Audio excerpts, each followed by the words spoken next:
അയാൾ welcome to tech P S C. അപ്പൊ കഴിഞ്ഞ ക്ലാസ്സിൽ നമ്മൾ കൺസ്ട്രക്ഷൻ ഡീറ്റെയിൽസിന്റെ ബേസിക് ആയിട്ടുള്ള കാര്യങ്ങളാണ് പറഞ്ഞു നിർത്തിയത് അല്ലെ. എഞ്ചിനും അതിന്റെ ക്ലാസിഫിക്കേഷൻ എങ്ങനെയാണ് വരുന്നത്, അതിന്റെ കൺസ്ട്രക്ഷന്റെ ബേസ് ചെയ്തിട്ടുള്ള ജസ്റ്റ് ചില ക്ലാസിഫിക്കേഷൻസ് മാത്രം നമ്മൾ പറഞ്ഞു നിർത്തിയത്. അപ്പൊ അതിന്റെ ബാലൻസ് നമ്മൾ കണ്ടിന്യൂ ചെയ്യാണ്. അപ്പൊ നമുക്ക് ഇനി ഇവിടുന്ന് ഇങ്ങോട്ട് വരുന്ന ഭാഗങ്ങൾ, അതായത് നമ്മളുടെ ക്വസ്റ്റ്യനിൽ ഏറ്റവും കൂടുതൽ ചോദിക്കാൻ സാധ്യതയുള്ള ഭാഗങ്ങളാണ് ഈ ഒരു പാർട്ട് എന്ന് പറയുന്നത്. കുറച്ച് ഡീപ്പായിട്ട് തന്നെ പഠിക്കേണ്ട കാര്യമുണ്ട്. കാരണം ഇതിലെ ചെറിയ ചെറിയ കൺസെപ്റ്റുകൾ മാത്രം മനസ്സിലാക്കുകയല്ല, ഇതിന്റെ കൂടെ തന്നെ പറയുന്ന ചില മെറ്റീരിയൽസിന്റെ പേര് അല്ലെങ്കിൽ ചില ടൈപ്സിനെ കുറിച്ച് ഡിഫറെന്റ് ആയിട്ട് പറയുന്ന ടൈപ്സ് ഉണ്ടെങ്കിൽ അതൊക്കെ ആയിരിക്കും നമുക്ക് ക്വസ്റ്റ്യൻസ് ആയിട്ട് കൂടുതലായിട്ട് ചോദിക്കുന്നത്. അപ്പൊ ഇങ്ങനെ ഇത്രയും മുന്നുള്ള ക്വസ്റ്റ്യൻ പേപ്പറിലൊക്കെ നമ്മൾ അങ്ങനെയാണ് ചോദിച്ച് കണ്ടിട്ടുള്ളത്. അപ്പൊ അതുകൊണ്ട് നമ്മൾ അതിൽ ഓരോതിന്റെയും മെറ്റീരിയൽസും അതേപോലെ തന്നെ ഓരോന്നും നിർമ്മിക്കുന്ന രീതിയും മാനുഫാക്ചറിങ് മെത്തേഡും ഇങ്ങനെയുള്ള കാര്യങ്ങളൊക്കെ തന്നെ നമ്മൾ എന്ത് ചെയ്യണം, പഠിച്ചു വെക്കണം. അപ്പൊ നമ്മൾ ഇന്നത്തെ ഈ ഒരു കൺസ്ട്രക്ഷൻ ഡീറ്റെയിൽസ് ഓഫ് എഞ്ചിൻ പാർട്സിൽ കുറച്ച് ഭാഗം ഇന്നത്തെ ഈ ഒരു ക്ലാസ്സിൽ ഒരു 4-5 പാർട്സിന്റെ കൺസ്ട്രക്ഷൻ ഡീറ്റെയിൽസ് ആണ് എക്സ്പ്ലെയിൻ ചെയ്യാൻ പോകുന്നത്. അത് അങ്ങനെ 4-5 പാർട്സിന്റെ ആയിട്ട് ഓരോ ക്ലാസ്സുകളായിട്ട് നമ്മൾ ഡിസ്കസ് ചെയ്യും. കാരണം നമുക്ക് ഒരൊറ്റ ക്ലാസ് കൊണ്ട് തന്നെ ഫുള്ള് തീർക്കുക എന്ന് പറഞ്ഞു കഴിഞ്ഞാൽ ബുദ്ധിമുട്ടാണ്. കാരണം കുറച്ചധികം കാര്യങ്ങൾ ഓരോ പോയിന്റിലും പറയാനുണ്ട്. സോ ഫസ്റ്റ് എന്ന് പറഞ്ഞു കഴിഞ്ഞാൽ നമ്മൾ ഇതുമ്പോൾ തുടങ്ങാം. പാർട്സ് ഓഫ് ആൻ എഞ്ചിൻ, ഒരു എഞ്ചിന്റെ പാർട്സ്. അപ്പൊ എഞ്ചിന്റെ പാർട്സ് എന്തൊക്കെയാണെന്നാണ് ബേസിക് അറിയാത്ത ആളുകൾക്ക് മുതൽ സ്റ്റാർട്ടിങ്ങുള്ള ആളുകൾക്ക് വരെ മനസ്സിലാവുന്ന രീതിയിൽ നമ്മൾ കുറച്ച് ഡീപ്പായിട്ട് തന്നെ പറഞ്ഞു പോകുന്നുണ്ട് കേട്ടോ. അപ്പൊ ഫസ്റ്റ് എന്ന് പറയുന്നത് ഒരു എഞ്ചിന്റെ പാർട്സ് ആണ്. ഇപ്പൊ എഞ്ചിന്റെ പാർട്സ് പറയുന്ന സമയത്ത് ആദ്യം നമ്മൾ പറയുന്ന ഒരു കാര്യം എന്ന് പറഞ്ഞു കഴിഞ്ഞാൽ ഈ ഒരു പാർട്ടിനെയാണ് അല്ലെ. ഞാൻ ഇവിടെ ഇങ്ങനെ കാണിക്കുന്ന ഈ ഒരു പാർട്ടിനെയാണ് നമ്മൾ ആദ്യം പറയുന്നത്. ഇതാണ് എന്ന് പറയുന്നത് നമ്മുടെ സിലിണ്ടർ ബ്ലോക്ക് അല്ലെങ്കിൽ എഞ്ചിൻ ബ്ലോക്ക് എന്നാണ് ഇതിൽ പറയാറുള്ളത്. നമ്മുടെ സിലിണ്ടേഴ്സ് ഒക്കെ അറേഞ്ച് ചെയ്ത് വെച്ചിരിക്കുന്ന ബ്ലോക്കിനെ അല്ലെങ്കിൽ സിലിണ്ടർ ബ്ലോക്കിനെയാണ് നമ്മൾ സിലിണ്ടർ ബ്ലോക്ക് എന്ന് പറയുന്നത് അല്ലെങ്കിൽ എഞ്ചിൻ ബ്ലോക്ക് എന്ന് പറയുന്നത്. ഇതാണ് ഇതിന്റെ ബേസിക് ആയിട്ടുള്ള മെയിൻ പാർട്ട് എന്ന് പറയുന്നത്. ഇതിന്റെ മുകളിലോട്ട്, താഴോട്ട്, വശങ്ങളിലോട്ട്, സൈഡിലോട്ട് അല്ലെ, ഇതിലോട്ടൊക്കെ ആയി മുന്നിലും പിന്നിലൊക്കെ ആയിട്ടായിരിക്കും നമ്മൾ ബാക്കിയുള്ള എല്ലാ കാര്യങ്ങളും അറ്റാച്ച് ചെയ്ത് വെച്ചിട്ടുണ്ടായിരിക്കുക. ക്ലിയർ ആണല്ലോ. അപ്പൊ ഫസ്റ്റ് നമ്മൾ പറയേണ്ടത് സിലിണ്ടർ ബ്ലോക്ക് അല്ലെങ്കിൽ എഞ്ചിൻ ബ്ലോക്ക് ആണ്. എഞ്ചിൻ ബ്ലോക്കിന്റെ താഴത്തോട്ട് ആരുണ്ടായിരിക്കും? ഓയിൽ സമ്പ് ഉണ്ടായിരിക്കും. അതിന്റെ മുകളിലോട്ട് ആരുണ്ടായിരിക്കും? സിലിണ്ടർ ഹെഡ് ഉണ്ടായിരിക്കും. ഇത് ഒന്നിച്ചുള്ള കൺസ്ട്രക്ഷനും വരുന്നുണ്ട് കേട്ടോ. സിലിണ്ടർ ബ്ലോക്കും സിലിണ്ടർ ഹെഡും ഒന്നിച്ചുള്ള കൺസ്ട്രക്ഷനും വരുന്നുണ്ട്. നമ്മൾ എക്സ്പ്ലെയിൻ ചെയ്യും. സോ ഈ രണ്ട് ഭാഗങ്ങൾ നിങ്ങൾ കറക്റ്റ് ആയിട്ട് ഓർത്തിരിക്കണം. എഞ്ചിൻ ബ്ലോക്ക്, അതോടെ തന്നെ സിലിണ്ടർ ഹെഡ് എന്ന് പറയുന്നത്. പിന്നെ അതിന് മുകളിൽ ഹെഡിന്റെ കവർ ഉണ്ടായിരിക്കും. നമുക്ക് വശങ്ങളിലോട്ട് ഇൻലെറ്റ് മാനിഫോൾഡും എക്സോസ്റ്റ് മാനിഫോൾഡും ഉണ്ടായിരിക്കും. പിന്നെ ഡിസ്ട്രിബ്യൂട്ടർ, വാട്ടർ പമ്പ്, പുള്ളി, അങ്ങനെയുള്ള കാര്യങ്ങളൊക്കെ അല്ലെ, ക്രാങ്ക് ഷാഫ്റ്റിനെയും ക്യാം ഷാഫ്റ്റിനെയും കണക്ട് ചെയ്യാനുള്ള പുള്ളി കാര്യങ്ങളൊക്കെ ഉണ്ടായിരിക്കും. ഇത് ഓരോ ഭാഗത്തും നമ്മളിത് ടൈറ്റ് ചെയ്യുന്ന സമയത്ത് നമുക്കവിടെ ലീക്ക് പ്രൂഫ് ജോയിന്റ് അല്ലെ, air tight joint, leak proof joint ആയിട്ട് കിട്ടുന്നതിന് വേണ്ടിയിട്ട് നമ്മൾ അവിടെ ഒക്കെ എന്ത് ചെയ്യുന്നത്, ഈ ഗ്യാസ്കറ്റ് ഉപയോഗിക്കുന്നുണ്ട്. അപ്പോൾ ഇവിടെ നിങ്ങൾക്ക് ഹെഡ് ഗ്യാസ്കറ്റ് കാണാൻ പറ്റും, മാനിഫോൾഡിന്റെ ഗ്യാസ്കറ്റുകൾ കാണാൻ പറ്റും അല്ലെ, സിലിണ്ടർ കവറിന് വേണ്ടിയിട്ട് ഉപയോഗിക്കുന്ന റബ്ബർ ഗ്യാസ്കറ്റ് കാണാൻ പറ്റും, ഓയിൽ സമ്പിന് വേണ്ടിയിട്ട് ഉപയോഗിക്കുന്ന ഗ്യാസ്കറ്റ് കാണാൻ പറ്റും. ഓയിൽ സമ്പ് അല്ലെങ്കിൽ ഓയിൽ പാൻ എന്നാണ് നമ്മൾ പറയാറുള്ളത്. നമുക്കവിടെ ടൈറ്റ് ആയിട്ട് നിൽക്കണം. അപ്പോൾ അതിന് വേണ്ടിയിട്ടാണ് ഈ ഒരു ഇത് കൊടുക്കുന്നത്. അപ്പോൾ മൊത്തത്തിൽ നമുക്കൊരു എഞ്ചിനെ മനസ്സിലാക്കാൻ വേണ്ടിയിട്ടാണ് ഈ എഞ്ചിൻ പാർട്സ് ആയിട്ട് നമ്മൾ ഇവിടെ കാണിച്ചിട്ടുള്ളത്. ദെൻ നെക്സ്റ്റ് എന്ന് പറഞ്ഞു കഴിഞ്ഞാൽ നമ്മൾ ഓരോന്നോരോന്ന് നോക്കാം. ഫസ്റ്റ് നമുക്ക് പറയാനുള്ളത് സിലിണ്ടർ ബ്ലോക്കിനെ കുറിച്ചും അതോടൊപ്പം തന്നെ ക്രാങ്ക് കേസിനെ കുറിച്ചുമാണ്. ഫസ്റ്റ് നമുക്ക് പറയാല്ലേ സിലിണ്ടർ ബ്ലോക്കും അല്ലെങ്കിൽ ക്രാങ്ക് കേസും. ഈ സിലിണ്ടർ ബ്ലോക്കും എന്ന് വേണമെങ്കിൽ പറയാം, അല്ലെങ്കിൽ എഞ്ചിൻ ബ്ലോക്ക് എന്ന് വേണമെങ്കിലും പറയാം. രണ്ടും ശരിയാണ് കേട്ടോ. സിലിണ്ടർ ബ്ലോക്ക് എന്ന് പറയാറുണ്ട്, അതേപോലെ തന്നെ എഞ്ചിൻ ബ്ലോക്ക് എന്നും പറയാറുണ്ട്. എന്തായിരിക്കും ബേസിക്കലി എന്താണ് ഒരു എഞ്ചിൻ ബ്ലോക്ക് എന്നാണ്? അതായത് നമ്മളൊരു എഞ്ചിന്റെ ബേസിക് ആയിട്ടുള്ള ഫ്രെയിം വർക്ക് ഏതാണെന്ന് ചോദിച്ചു കഴിഞ്ഞാൽ ഈ സിലിണ്ടർ ബ്ലോക്ക് ആണെന്ന് പറയാം. കാരണം സിലിണ്ടർ ബ്ലോക്ക് എന്നാണ് മുകളിലോട്ടും താഴോട്ടും നേരത്തെ പറഞ്ഞത് അല്ലെ, രണ്ട് വശങ്ങളിലോട്ടൊക്കെ അതിന്റെ പാർട്സുകൾ മറ്റേതൊക്കെ ഓരോന്നായിട്ട് ഘടിപ്പിക്കുന്നത് സിലിണ്ടർ ബ്ലോക്കാണ്. ഈ സിലിണ്ടർ ബ്ലോക്കിലാണ്. അപ്പോൾ അതാണ് cylinder block. The cylinder block forms the basic framework of an engine. ഒരു എഞ്ചിന്റെ ബേസിക് ഫ്രെയിംവർക്കിനാണ് സിലിണ്ടർ ബ്ലോക്ക് എന്ന് പറയുന്നത്. It houses the cylinders which guide the reciprocating pistons and contains coolant passages around the cylinders for heat removal. അപ്പോൾ നമ്മൾ ഇതിൽ എഞ്ചിന് ആവശ്യമായിട്ടുള്ള സിലിണ്ടറുകളെ എല്ലാം അറേഞ്ച് ചെയ്ത് വെച്ചിട്ടുള്ളത് എവിടെയായിരിക്കും?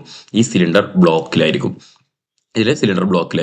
അപ്പൊ അതുകൊണ്ടാണ് സിലിണ്ടർ ബ്ലോക്ക് എന്ന് പറയുന്നത്. അതോടൊപ്പം തന്നെ ഈ നമ്മളുടെ ഒരു ലിക്വിഡ് കൂളിംഗ് ഉപയോഗിക്കുന്ന എഞ്ചിനാണെങ്കിൽ അല്ലെങ്കിൽ വാട്ടർ കൂളിംഗ് ഉപയോഗിക്കുന്ന ഒരു എഞ്ചിനാണെങ്കിൽ ആ എഞ്ചിനിലേക്ക് ആവശ്യമായിട്ടുള്ള കൂളിംഗ് വാട്ടർ അല്ലെങ്കിൽ കൂളിംഗ് മെറ്റീരിയൽസ് ഒക്കെ കൂളിംഗ് മീഡിയം ഒക്കെ പോകാൻ ആവശ്യമായിട്ടുള്ള ഏരിയ കൊടുത്തിട്ടുള്ളത്, അതായത് നമ്മൾ വാട്ടർ ജാക്കറ്റ്സ് എന്ന് ചുരുക്കപ്പേരിട്ട് വിളിക്കുന്നുണ്ട് അല്ലെ, ആ വാട്ടർ ജാക്കറ്റ്സ് കൊടുക്കുന്നത് എവിടെയായിരിക്കും? ഈ സിലിണ്ടർ ബ്ലോക്കിലായിരിക്കും. ക്ലിയർ ആണല്ലോ, അതാണുള്ളത്. പിന്നെ നമുക്ക് ഇതിന്റെ ജസ്റ്റ് ഇതും ഈ ഫിഗർ തന്നെ നോക്കിയിട്ട് കാര്യങ്ങളൊക്കെ മനസ്സിലാക്കാൻ പറ്റും. ഈ സിലിണ്ടർ ബ്ലോക്കിൽ നിന്നായിരിക്കും നമുക്ക് ഈ ബ്ലോക്ക് എഞ്ചിൻ മൗണ്ട് ചെയ്യാൻ ആവശ്യമല്ല, നമ്മളെ ചേസിലോട്ട് മൗണ്ട് ചെയ്യണമല്ലോ, എഞ്ചിന് ഫിക്സ് ചെയ്ത് വെക്കണമല്ലോ, അതിനോട് ആവശ്യമായുള്ള കണക്ഷൻസ് ഒക്കെ നമ്മൾ ഈ സിലിണ്ടർ ബ്ലോക്കിലായിരിക്കും ഉണ്ടായിരിക്കുക. ഇവിടെ വാട്ടർ ജാക്കറ്റ് കാണിച്ചിട്ടുണ്ട്, സിലിണ്ടർ വാള് കാണിച്ചിട്ടുണ്ട്, സിലിണ്ടർ ബോർ കാണിച്ചിട്ടുണ്ട്. ബോർ എന്താ എല്ലാവർക്കും അറിയാലോ അല്ലേ? അത് നമ്മൾ ബോറും സ്റ്റോക്ക് ഒക്കെ പറഞ്ഞതാണ്. ഒരു സിലിണ്ടറിന്റെ ഡയമീറ്ററിന് അതിനെയാണ് നമ്മൾ എന്ത് പറയുന്നത്, സിലിണ്ടർ ബോർ എന്ന് പറയുന്നത്. Then cam shaft housing, crank shaft housing. ഇതിൽ നമുക്കറിയാം, ഇതിൽ ക്രാങ്ക് ഷാഫ്റ്റ് ഇവിടെയും ക്യാം ഷാഫ്റ്റ് ഇവിടെയും വരുന്ന ഇതിനാണ് കേട്ടോ. ചില സമയങ്ങളിൽ ക്യാം ഷാഫ്റ്റ് എന്തായിട്ടുണ്ടാവും, ഓവർ ഹെഡ് ആയിട്ടായിരുന്നു ഉണ്ടായിരിക്കുക. അതായത് നമ്മുടെ വാൾവ് അറേഞ്ച്മെന്റ് ഒക്കെ സിലിണ്ടർ ഹെഡിലായിരിക്കും ഉണ്ടായിരിക്കുക. അങ്ങനെയുള്ള ക്യാം ഷാഫ്റ്റ് അറേഞ്ച്മെന്റും ഉണ്ട്. ഇനി ഇവിടെ നിങ്ങൾ മെയിൻ ആയിട്ട് നോക്കേണ്ട ഒരു സാധനമാണ്, നിങ്ങൾക്ക് അധികം ആളുകൾക്കും അറിയാത്തൊരു സാധനമായിരിക്കും ഈ ഡെക്ക് എന്ന് പറയുന്നത്. എന്തിനാണ് ഡെക്ക് എന്ന്? ഈ സിലിണ്ടർ ബ്ലോക്കിന്റെ ഈ ഒരു സർഫസ് ഉണ്ടല്ലോ, നമ്മുടെ സിലിണ്ടർ ഹെഡൊക്കെ ഫിറ്റ് ചെയ്യുന്ന സർഫസ്, സിലിണ്ടർ ബ്ലോക്കിന്റെ മുകൾ ഭാഗം അല്ലെങ്കിൽ സിലിണ്ടർ ഹെഡിന്റെ താഴ്ഭാഗം, സിലിണ്ടർ ഹെഡ് ഫിറ്റ് ചെയ്യുന്ന ഭാഗം, ഈ ഏരിയക്ക് പറയുന്ന പേരാണ് എന്താ പറയുക, ഡെക്ക് എന്ന് പറയുന്നത് കേട്ടോ. ഈ ഏരിയക്ക് പറയുന്ന പേരാണ് ഡെക്ക് എന്ന് പറയുന്നത്. ഈ ഡെക്കിനെ ബേസ് ചെയ്തിട്ടുള്ള ഒരു ക്ലാസിഫിക്കേഷൻ നമുക്ക് പഠിക്കാനുണ്ട്, നമ്മൾ അറിഞ്ഞിരിക്കേണ്ട കാര്യമാണ് കേട്ടോ. അപ്പോൾ ജസ്റ്റ് ഡെക്ക് സർഫസ് എന്താ എന്നുള്ളത് കറക്റ്റ് ആയിട്ട് അറിയാൻ വേണ്ടിയിട്ടാണ് ഇത് പറഞ്ഞത്. അപ്പോൾ നമ്മൾ ഇന്നത്തെ ഈ ഒരു ക്ലാസ്സിൽ ഈ ഒരു മൊത്തം ഇതിൽ സിലിണ്ടർ ബ്ലോക്ക്, ക്രാങ്ക് കേസ്, അതോടൊപ്പം തന്നെ സിലിണ്ടർ ഹെഡ്, ഓയിൽ സമ്പ്, മാനിഫോൾഡുകൾ, ഗ്യാസ്കറ്റുകൾ, ഇത്രയും കാര്യങ്ങളാണ് ഇന്നത്തെ ഈ ക്ലാസ്സിലൂടെ ഡിസ്കസ് ചെയ്യാൻ പോകുന്നത്. സോ ദെൻ നെക്സ്റ്റ് എന്ന് പറയുന്നത് അടുത്ത് ഞാൻ പറഞ്ഞു തന്നെ ഡെക്കുമായി ബന്ധപ്പെട്ട രണ്ട് classification. Depend on the coolant passage termination cylinder blocks are classified into closed deck and open deck. രണ്ട് ഡെക്കായിട്ട് ക്ലാസിഫൈ ചെയ്തിട്ടുണ്ട്, ക്ലോസ്ഡ് ഡെക്കായിട്ടും ഓപ്പൺ ഡെക്കായിട്ടും ക്ലാസിഫൈ ചെയ്തിട്ടുണ്ട്. നമ്മൾ വായിക്കുന്നതിന് മുന്നോടിയായിട്ട് ജസ്റ്റ് ഫിഗർ നോക്കിയിട്ട് മനസ്സിലാക്കുക എന്താണ് ക്ലോസ്ഡ് ഡെക്ക്, എന്താണ് ഓപ്പൺ ഡെക്ക്. ഈ കൂളിംഗ് വാട്ടറിന്റെ പാസേജ് ഈ ഡെക്ക് സർഫസിൽ ഓപ്പൺ ആയിട്ട് കിടക്കുന്നുണ്ടെങ്കിൽ അതിനാണ് നമ്മൾ ഓപ്പൺ ഡെക്ക് എന്ന് പറയുന്നത്. ഓപ്പൺ ഡെക്ക് ആകുമ്പോൾ കൺസ്ട്രക്ഷനൊക്കെ കുറച്ച് ഈസി ആയിരിക്കും, സിമ്പിൾ ആയിട്ട് നമുക്ക് നിർമ്മിക്കാൻ പറ്റും. പക്ഷെ അതിന് കുറച്ച് നെഗറ്റീവ്സും ഉണ്ട്. അതോടൊപ്പം തന്നെ ഇതിന്റെ നേരെ ഇവിടുന്ന് ആയിരിക്കും എന്ത് വരുന്നുണ്ടായിരിക്കുക, സിലിണ്ടർ ഹെഡ് ഘടിപ്പിച്ചിട്ടുണ്ടായിരിക്കുക. അപ്പൊ ഹെഡിലും ഇതേപോലെ കൂളാകാനുള്ള സർഫസ് കിട്ടും. ഈ ക്ലോസ്ഡ് ഡെക്ക് ആവുന്ന സമയത്ത് എന്താ സംഭവിക്കുന്നത്, ഈ സിലിണ്ടറിന്റെ ഡെക്ക് ക്ലോസ്ഡ് ആയിരിക്കും. അവിടെ വാട്ടർ ജാക്കറ്റിന് പോകേണ്ട ആവശ്യമായിട്ടുള്ള വാട്ടർ ജാക്കറ്റ്സോ അല്ലെങ്കിൽ കൂളന്റിന് പോകാൻ ആവശ്യമായിട്ടുള്ള സ്ഥലം, അതേപോലെ തന്നെ നെറ്റ് ബോൾട്ട് ഒക്കെ ഇട്ടുണ്ടല്ലോ. നമുക്ക് നെറ്റ് ബോൾട്ട് നമ്മൾ സ്റ്റഡ് ഇട്ടാണ് ടൈറ്റ് ചെയ്യുക. സ്റ്റഡ് ഒക്കെ ഇട്ട് ടൈറ്റ് ചെയ്യുന്ന ആ ഒരു ഏരിയ ഒക്കെ അവിടെ എന്തിട്ടുണ്ടാവും, ഓപ്പൺ ആക്കി കൊടുത്തിട്ടുണ്ടാവും. അങ്ങനെ ഓയിൽ പോകുന്നുണ്ടെങ്കിൽ ഓയിൽ പാസേജ് കാര്യങ്ങളൊക്കെ ഓപ്പൺ ആക്കി കൊടുത്തിട്ടുണ്ടാവും. ബാക്കിയുള്ള സ്ഥലങ്ങളൊക്കെ ക്ലോസ്ഡ് ആയിട്ട് നിർമ്മിച്ചിട്ടുണ്ടായിരിക്കും. ഇതിനാണ് നമ്മൾ എന്ത് പറയുന്നത്, ക്ലോസ്ഡ് ഡെക്ക് എന്ന് പറയുന്നത്. ക്ലോസ്ഡ് ഡെക്ക് എന്ന് പറയുന്നത് കേട്ടോ. അപ്പോൾ ഓപ്പൺ ഡെക്ക് എന്താണ്, ക്ലോസ്ഡ് ഡെക്ക്. അപ്പോൾ ഓപ്പൺ ഡെക്ക് സിലിണ്ടർ ബ്ലോക്കും ക്ലോസ്ഡ് ഡെക്ക് സിലിണ്ടർ ബ്ലോക്കും കേട്ടോ. അങ്ങനെ തന്നെ വേണ്ട, സിലിണ്ടർ ബ്ലോക്ക് അല്ലെങ്കിൽ എഞ്ചിൻ ബ്ലോക്ക് എന്നാണ് ഉള്ളത്. Coolant passes below the joint surface, coolant flows through the drilled holes to the head. This design offers better leak proof and reliability. അല്ലെ, കൂളന്റ് എന്താണ്, കൂളന്റ് ഈ ജോയിന്റ് ഫേസിന്റെ അടുത്തുന്ന സമയത്ത് എന്ത് ചെയ്യണം, നിൽക്കുകയാണ്, അതിന്റെ അപ്പുറത്തോട്ട് പിന്നെ പോകുന്നില്ല.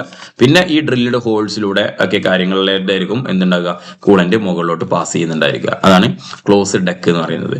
നമുക്ക് കുറച്ചുകൂടി ഓപ്പൺ ഡെക്കിനെ അപേക്ഷിച്ച് നോക്കുകയാണെങ്കിൽ ഒന്നുകൂടി ലീക്ക് പ്രൂഫ് ആയിട്ടുള്ള ജോയിന്റ് കിട്ടുന്നത് എവിടെയായിരിക്കും, ഈ ക്ലോസ്ഡ് ഡെക്കിലായിരിക്കും. ക്ലിയർ ആണല്ലോ. ദെൻ നെക്സ്റ്റ് എന്ന് പറയുന്നത് കൂളന്റ് പാസസ്, ഓപ്പൺ ഡെക്ക് ആണെങ്കിൽ coolant passes open to the joint face. അല്ലെ, ജോയിന്റ് ഫേസിൽ ഇവിടെ ജോയിന്റ് ഫേസ് ആണ്, ഇവിടെ നിങ്ങളുടെ ഹെഡ് വെക്കാനുണ്ടല്ലോ. സോ അതിന് കൂളന്റ് ഓപ്പൺ ആയിട്ട് എടുക്കുന്നുണ്ടാവും. ഇതിനെയാണ് നമുക്ക് എന്ത് പറയുന്നത്, ഓപ്പൺ ഡെക്ക് എന്ന് പറയുന്നത്. It is easy to manufacturing ഭയങ്കര എളുപ്പമായിരിക്കും. കാരണം ഇതിനെ നമുക്ക് ക്ലോസ്ഡ് വേണ്ട, കുറച്ച് ഈസി ആയിട്ട് മാനുഫാക്ചർ ചെയ്യാൻ പറ്റും. പക്ഷെ എന്താ പ്രശ്നം എന്ന് ചോദിച്ചു കഴിഞ്ഞാൽ അതിന്റെ ഒരു നമ്മളെ റിലയബിലിറ്റി കുറച്ച് കുറവായിരിക്കും. കാരണം ഇതിലൂടെ ലീക്ക് ഔട്ട് ആക്കാനുള്ള സാധ്യതയും കാര്യങ്ങളൊക്കെ ക്ലോസ് ഡെക്കിനെ അപേക്ഷിച്ച് ഓപ്പൺ ഡെക്കിന് കുറച്ച് കൂടുതലായിരിക്കും. എപ്പോഴും ലീക്ക് പ്രൂഫ് ആവും, ലീക്ക് ഔട്ട് ആകും എന്നല്ല ഞാൻ പറയുന്നത്. പക്ഷെ എങ്കിലും മറ്റിനെ അപേക്ഷിച്ച് നോക്കുമ്പോൾ അതിനൊരു സാധ്യത കൂടുതൽ മാറ്റണ്ടായിരിക്കും. നെക്സ്റ്റ് നമ്മൾ ബ്ലോക്കിനെ കുറിച്ച് ഓരോന്നായിട്ട് പറയാണ്. ബ്ലോക്ക് എന്താണ്, ക്രാങ്ക് കേസ് എന്താണ്, ഒന്നിച്ചുള്ള കൺസ്ട്രക്ഷൻ എങ്ങനെയാണ് വരുന്നത്, ഈ കാര്യങ്ങളൊക്കെ നമ്മൾ ഓരോന്നായിട്ട് പറയാൻ പോവാണ്. So first one എന്ന് പറയുന്നത്, the block also carries lubricating oil through a drilled hole galleries sealed with their ends with plugs. At its lower end, the crankcase was a crankcase as cast integral with block. ഇതിനാണ് monoblock construction എന്ന് പറയുന്നത്. എന്താണ്, block carries lubricating oil through the drilled hole galleries sealed with the end of the plugs. അതായത് നമ്മളുടെ ഈ ഒരു block നമ്മൾ നേരത്തെ ഫിഗറിൽ കാണിച്ചതല്ലോ അല്ലെ, ഇതിന്റെ ഈ ഒരു ഏരിയയിലൂടെ ഡ്രില്ലഡ് ഹോൾസിലൂടെ ആയിരിക്കും എന്തുണ്ടായിരിക്കുക, ലൂബ്രിക്കേറ്റിംഗ് ഓയിൽ പാസ് ചെയ്യുന്നുണ്ടായിരിക്കുക. At the lower end of the crank കേസിന്റെ ലോവർ എൻഡ്, ക്രാങ്ക് കേസ് പറഞ്ഞാൽ ഇതിന്റെ ഈ at the lower end of the cylinder ബ്ലോക്കിന്റെ താഴ്ഭാഗം എന്ന് പറയുന്നത് the crank case is cast integral with block. ഈ ക്രാങ്ക് കേസ് ഈ സിലിണ്ടർ ബ്ലോക്കിനോട് ഡയറക്റ്റ്ലി എന്തായിട്ടും ഇന്റഗ്രൽ ആയിട്ട് കാസ്റ്റ് ചെയ്തെടുത്തിട്ടുണ്ടായിരിക്കും ഉണ്ടായിരിക്കുക. അതായത് ഇവിടെ ജസ്റ്റ് നിങ്ങൾക്ക് നോക്കിയാൽ പറ്റും, ഇവിടെ ഒരു ബ്ലോക്കും ക്രാങ്ക് കേസും തമ്മിലൊരു ഡിഫറൻസ് ലൈൻ വരുത്തിയിട്ടുണ്ട്. അതായത് ഇതിന്റെ ഇത്രയും ഭാഗത്തെ നമ്മൾ സിലിണ്ടറുകളൊക്കെ വെച്ചിട്ടുള്ള ഈ ഒരു ഭാഗത്തെയാണ് നമ്മൾ എന്ത് പറയുന്നത്, ക്രാങ്ക് എഞ്ചിൻ ബ്ലോക്ക് എന്ന് പറയുന്നത്, സിലിണ്ടർ ബ്ലോക്ക് എന്ന് പറയുന്നത്. പിന്നെ ഇവിടുന്ന് ഇങ്ങോട്ട് ഇങ്ങനെ വൈഡ് ആയിട്ട് വരുന്ന ഭാഗം ഉണ്ടല്ലോ, അതിനാണ് നമ്മൾ എന്ത് ക്രാങ്ക് കേസ് എന്ന് പറയുന്നത്. നമ്മൾ ഈ ക്രാങ്ക് ഷാഫ്റ്റിനെ അക്കോമഡേറ്റ് ചെയ്യാൻ വേണ്ടിയിട്ടാണ് ഇവിടെ ഇങ്ങനെ വൈഡ് ആക്കിയിട്ട് നിർമ്മിച്ചിട്ടുള്ളത്. ക്രാങ്ക് ഷാഫ്റ്റ് അറിയാം, ക്രാങ്ക് ഷാഫ്റ്റ് റൊട്ടേറ്റ് ചെയ്യുന്നതാണ്. അപ്പോൾ അതിന്റെ ക്രാങ്കിന്റെ വെബ് വരുന്ന ഭാഗം ഉണ്ടാവും, അതേപോലെ തന്നെ അതിന് ഓപ്പോസിറ്റ് ആയിട്ട് നമുക്ക് ബാലൻസിങ് വെയിറ്റും ഉണ്ടാവും. അപ്പോൾ അതവിടെ കുറച്ചൊരു വൈഡ് ആയിട്ടുള്ള ഭാഗമായിരിക്കും അല്ലേ. അപ്പോൾ അത് റൊട്ടേറ്റ് ചെയ്യണമെന്നുണ്ടെങ്കിൽ ഇത് ഇവിടെ ഉൾക്കൊള്ളണം. ആ ഉൾക്കൊള്ളാൻ വേണ്ടിയിട്ടാണ് ഇവിടെ ഇങ്ങനെ നിൽക്കുന്നത്. അപ്പോൾ ക്രാങ്ക് കേസ് സിലിണ്ടർ ബ്ലോക്ക് വരക്കുന്ന സമയത്ത് നമ്മൾ ഇങ്ങനെയുള്ള വരക്കാറില്ല, ഇവിടെ കുറച്ച് ഇങ്ങനെയാണ് വരക്കുന്നത്. ഇവിടെയാണ് നമ്മളെ ക്രാങ്ക് ഷാഫ്റ്റ് എന്ത് ചെയ്യുന്നത്, റൊട്ടേറ്റ് ചെയ്തുകൊണ്ടിരിക്കുന്നത്. ഒരു സൈഡ് വ്യൂ ആയിട്ട് നോക്കുകയാണെന്നുണ്ടെങ്കിൽ ഇവിടെ പിസ്റ്റൺ ഉണ്ടാവും, ഇവിടെ നിങ്ങളുടെ കണക്റ്റിംഗ് റോഡ് ഉണ്ടായിരിക്കും അല്ലെ. ക്ലിയർ അല്ലേ? സോ ഇതിന്റെ ഈ ഒരു ഭാഗത്ത് താഴത്തോട്ടുള്ള ഭാഗത്താണ് നമ്മൾ എന്ത് പറയുന്നത്, ക്രാങ്ക് കേസ് എന്ന് പറയുന്നത്. മുകളിലോട്ടുള്ള ഭാഗത്താണ് എഞ്ചിൻ ബ്ലോക്ക് എന്ന് പറയുന്നത്. ക്ലിയർ ആണല്ലോ? സോ ഇത് ഒന്നിച്ച് നിർമ്മിച്ചിരിക്കുന്നുണ്ടാവും. ഈ ഒന്നിച്ച് നിർമ്മിച്ചിരിക്കുന്നതിനാണ് നമ്മൾ എന്ത് പറയുന്നത്, മോണോ ബ്ലോക്ക് കൺസ്ട്രക്ഷൻ. ഒറ്റ യൂണിറ്റ് ആയി നിർമ്മിക്കുന്നതിനാണ് നമ്മൾ എന്ത് പറയുന്നത്, മോണോ ബ്ലോക്ക് കൺസ്ട്രക്ഷൻ എന്ന് പറയുന്നത്. Then next എന്ന് പറയുന്നത് crankshaft supports. The crankshaft supports main bearings at the maintains an accurate alignment under heavy engine loads. It lower flange provides the machined surface for mounting the oil sump. അത് നമ്മളുടെ ഈ ഒരു crank case എന്ന് പറയുന്നത്, ഈ crank case എന്ന് പറഞ്ഞാൽ crank ഷാഫ്റ്റിന്റെ main ബിയറിംഗ്സിനെയും കാര്യത്തിനെയും support ചെയ്യും. ഇവിടെയാണ് കാണിക്കുന്നത് കേട്ടോ, ഇവിടെ ഇങ്ങനെ ഫിഗർ കാണിക്കുന്നത്. ഈ ക്രാങ്ക് ഷാഫ്റ്റിന്റെ മെയിൻ ബിയറിംഗ്സിനെ സപ്പോർട്ട് ചെയ്യാൻ വേണ്ടിയിട്ടും കൂടിയാണ് അവിടെ എന്ത് നിർമ്മിക്കുന്നത്, അവിടെ ഇത് കൊടുത്തിട്ടുണ്ടാവും, ഒരു ലൊക്കേഷൻ കൊടുത്തിട്ടുണ്ടായിരിക്കും അല്ലെ. അതിന് വേണ്ടിയിട്ടുള്ള ഒരു പ്രോപ്പർ ആയിട്ടുള്ള ഒരു ഫ്ലെയിഞ്ച് കൊടുത്തിട്ടുണ്ടായിരിക്കും, അതാണ് വരുന്നത്. then അതോടൊപ്പം തന്നെ താഴത്തോട്ട് നമ്മളെ ഓയിൽ സമ്പിനെ അല്ലെ, ഓയിൽ സമ്പാണ് ക്രാങ്ക് കേസിന് താഴെ ഉണ്ടാകുക. ഈ ഓയിൽ സമ്പിനെ അക്കോമഡേറ്റ് ചെയ്യാൻ ആവശ്യമായിട്ടുള്ള സ്പേസും കൂടി എന്തുണ്ടാവും, ഈ ക്രാങ്ക് കേസിൽ കൊടുത്തിട്ടുണ്ടാവും. ഓയിൽ സമ്പിനെ അക്കോമഡേറ്റ് ചെയ്യാൻ ആവശ്യമായിട്ടുള്ള സ്പേസ് കൂടി ഈ ക്രാങ്ക് കേസിൽ കൊടുത്തിട്ടുണ്ടായിരിക്കും. അതാണ് നമുക്ക് അടുത്ത ഒരു പോയിന്റ് ആയിട്ട് പറയാനുള്ളത്. Then next, the cylinder block provides mounting surface for components such as cylinder head, timing gear, water pump, distributor and fuel pump and flywheel. എന്താ അതായത് ഈ സിലിണ്ടർ ബ്ലോക്കിൽ ഈ ഭാഗങ്ങളൊക്കെ ഞാൻ പറഞ്ഞിട്ടുള്ള സിലിണ്ടർ ഹെഡ് മുകളിലോട്ട്, ടൈമിംഗ് ഗിയർ ഒരു ഫ്രണ്ടിലോട്ടായിട്ട് ഉണ്ടാവും അല്ലെ, വാട്ടർ പമ്പ് ഫ്രണ്ടിൽ ഉണ്ടായിരിക്കും, ഡിസ്ട്രിബ്യൂട്ടർ ഉണ്ടായിരിക്കും സൈഡിൽ നിന്ന്, ഫ്യൂൽ പമ്പ് ഉണ്ടായിരിക്കും, അതേപോലെ തന്നെ ഫ്ലൈ വീൽ, ഓയിൽ പമ്പ് ഉണ്ടെങ്കിൽ ഓയിൽ പമ്പ് ഒക്കെ ഉണ്ടാവും കേട്ടോ. ഈ കാര്യങ്ങളൊക്കെ തന്നെ ഫ്ലൈ വീലാണ് പിന്നിലുണ്ടാകുക. ഇപ്പൊ ഈ കാര്യങ്ങളൊക്കെ തന്നെ നമുക്ക് ഇതിനോട് അറ്റാച്ച് ചെയ്യാൻ ആവശ്യമായിട്ടുള്ള മൗണ്ടിങ് സർഫസുകൾ, അതെങ്ങനെയാണോ വെക്കേണ്ടത് അതിനാവശ്യമായിട്ടുള്ള മൗണ്ടിങ് സർഫസുകളും കാര്യങ്ങളൊക്കെ ഇവിടെ ഉണ്ടാവും, ഈ ഒരു സിലിണ്ടർ ബ്ലോക്കിൽ പ്രൊവൈഡ് ചെയ്തിട്ടുണ്ടാവും. അപ്പൊ നേരത്തെ നമ്മൾ ഫസ്റ്റ് പറഞ്ഞ പോയിന്റ് തന്നെയാണ് ഓർത്തിരിക്കേണ്ടത്. Cylinder block is the basic frame work അല്ലെ ഓഫ് ആൻ എഞ്ചിൻ എന്ന് പറയുന്നത്. Then all mating surface precisely machined and ensure proper sealing. എല്ലാ സർഫസും പ്രോപ്പർലി മെഷീൻഡ് ആയിരിക്കും. അവിടെ പെർഫെക്റ്റ് ആയിട്ടുള്ള സീലിംഗും കാര്യങ്ങളും നമുക്ക് അവിടെ ആവശ്യമായിട്ടുള്ള അതിന് വേണ്ടിയിട്ട് തന്നെ ആയിരിക്കും നിർമ്മിച്ചിട്ടുണ്ടായിരിക്കുക. Then next, the camshaft is always to parallel to the crankshaft, may be mounted on the block or head. When located in the block, it is supported by the bearings aligned in with the crankshaft. നമുക്ക് നമ്മുടെ cam shaft എന്ന് പറഞ്ഞ വാളുകളൊക്കെ open ചെയ്യാനും close ചെയ്യാനൊക്കെ വേണ്ടിയിട്ട് നമ്മൾ ഉപയോഗിക്കുന്ന സാധനമാണ് ക്യാം ഷാഫ്റ്റ്. ഈ ക്യാം ഷാഫ്റ്റ് എപ്പോഴും ക്രാങ്ക് ഷാഫ്റ്റിന് പാരലൽ ആയിരിക്കും. ഇവിടെ ക്രാങ്ക് ഷാഫ്റ്റ് ഇങ്ങനെ ഉണ്ടാകുകയെന്നുണ്ടെങ്കിൽ അതിന് പാരലായിട്ട് തന്നെ ആയിരിക്കും ക്യാം ഷാഫ്റ്റ് ഉണ്ടായിരിക്കുക. ഈ ക്യാം ഷാഫ്റ്റ് വേണമെന്നുണ്ടെങ്കിൽ നമുക്ക് ഒരെണ്ണം എന്നുള്ളത് ബ്ലോക്കിൽ വേണമെങ്കിൽ ബ്ലോക്കിലും ഘടിപ്പിക്കാം. ബ്ലോക്കിൽ ഘടിപ്പിക്കുന്ന രീതിയുണ്ട്, അല്ലെങ്കിൽ ഓവർ ഹെഡ് ആയിട്ട് നമ്മൾ സിലിണ്ടർ ഹെഡിൽ ഘടിപ്പിക്കുന്ന രീതിയുണ്ട്. Either in block or head അല്ലെ, ബ്ലോക്ക്. അങ്ങനെയാണെങ്കിൽ ബ്ലോക്കിലാണ് ഘടിപ്പിക്കുന്നത് എന്നുണ്ടെങ്കിൽ ഈ ഒരു എഞ്ചിന്റെ സിലിണ്ടർ ബ്ലോക്കിൽ അതിന് സപ്പോർട്ട് ചെയ്യാൻ ആവശ്യമായിട്ടുള്ള ബിയറിങ്സ്, അതിനാണ്ട് അലൈൻഡ് ചെയ്തിട്ട് അത് അലൈൻ ചെയ്ത് നിൽക്കാൻ ആവശ്യമായിട്ടുള്ള ബിയറിങ്സും കാര്യങ്ങളൊക്കെ തന്നെ ഇതിലും കൊടുത്തിട്ടുണ്ടായിരിക്കും. ഇതിൽ സിലിണ്ടർ ബ്ലോക്കിലും കൊടുത്തിട്ടുണ്ടായിരിക്കും. ഹെഡിലാണെങ്കിൽ പിന്നെ സിലിണ്ടർ ഹെഡിലോട്ട് പോയി, വേറെ കുഴപ്പമൊന്നുമില്ല. ഈ ബ്ലോക്ക് ഒന്ന് ക്രാങ്കുമെന്ന് ഒരു ടൈമിംഗ് ചെയിൻ ഇട്ടിട്ട് മുകളിലോട്ട് കൊടുത്താൽ മതി. Cylinder bores are accurately machined and honed about 1 micron finish, producing the cross hatch pattern for proper lubrication of piston ring seating. Cylinder ബോറുകൾ, സിലിണ്ടറിന്റെ ബ്ലോക്കിന്റെ അകത്തുള്ള ബോർ എന്താ, നമ്മുടെ സിലിണ്ടറിന്റെ ഹോളിലെ നമുക്ക് ഇങ്ങനെ അടുപ്പിച്ച് സിലിണ്ടർ ഉണ്ടെങ്കിൽ ഇങ്ങനെ ബ്ലോക്കിന്റെ ഉള്ളിൽ ഉണ്ടായിരിക്കും. ഈ ബ്ലോക്കിന് ഇത് വളരെ മൈന്യൂട്ട് ആയിട്ട് അല്ലെ, മൈക്രോൺ ഫിനിഷിലായിരിക്കും ഉണ്ടായിരിക്കുക.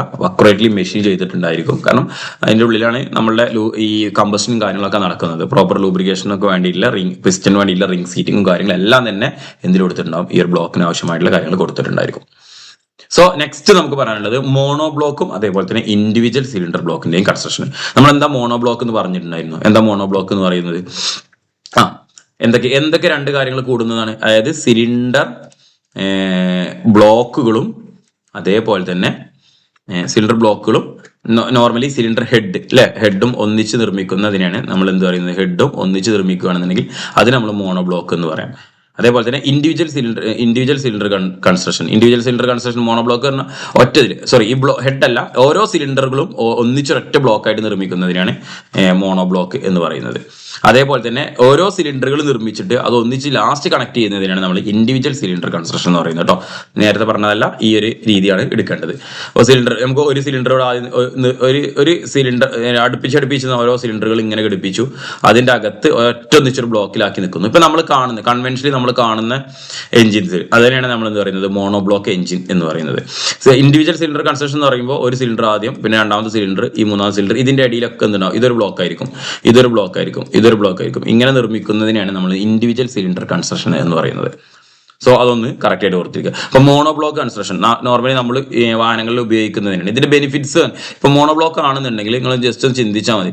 എന്തെങ്കിലും ഒരു കംപ്ലൈന്റ് നല്ല രീതിയിൽ വരികയാണ് ഒരു സിലിണ്ടറിന് എന്നുണ്ടെങ്കിൽ ആ സിലിണ്ടറിനെ മാത്രമായിട്ട് നമുക്ക് എന്ത് ചെയ്യാൻ പറ്റും, മാറ്റാൻ പറ്റൂല. മോണോ ബ്ലോക്കിലാണെങ്കിൽ ഇല്ലല്ലോ, ആ സിലിണ്ടറിനെ മാത്രമായിട്ട് നമുക്ക് മാറ്റാൻ പറ്റില്ല.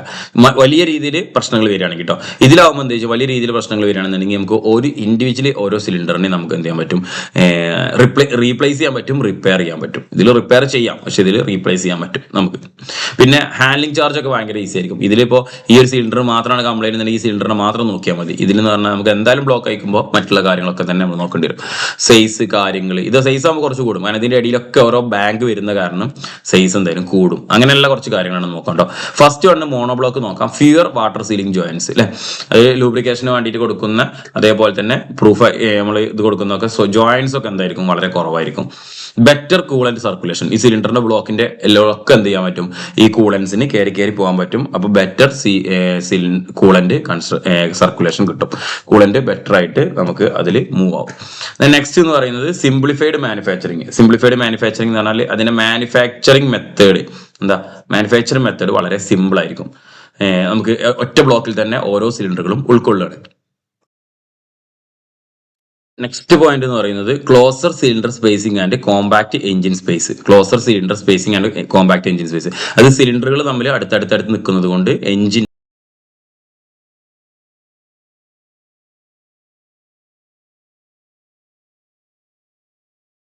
സൈസ് വളരെ എന്തായിരിക്കും, കുറവായിരിക്കും.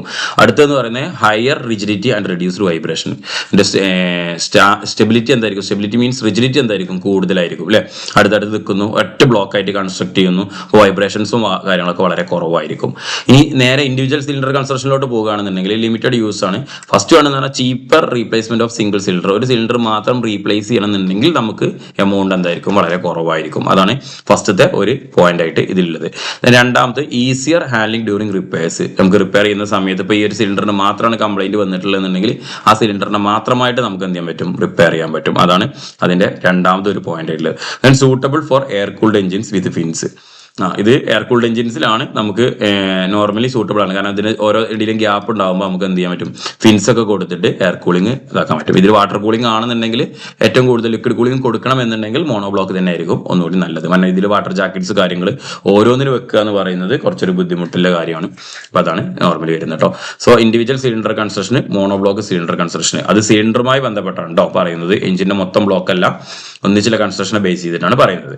ഇതാണ് ജസ്റ്റ് അടുത്ത പോയിന്റ് ആയിട്ട് നമുക്ക് പഠിച്ചിരിക്കേണ്ട ഒരു കാര്യം എന്ന് പറയുന്നത്. ജസ്റ്റ് ഒന്ന് മനസ്സിലാക്കി വെച്ചാൽ മതി, കൂടുതൽ ഡീപ്പായിട്ട് പോകേണ്ട ആവശ്യമൊന്നും വരുന്നില്ല.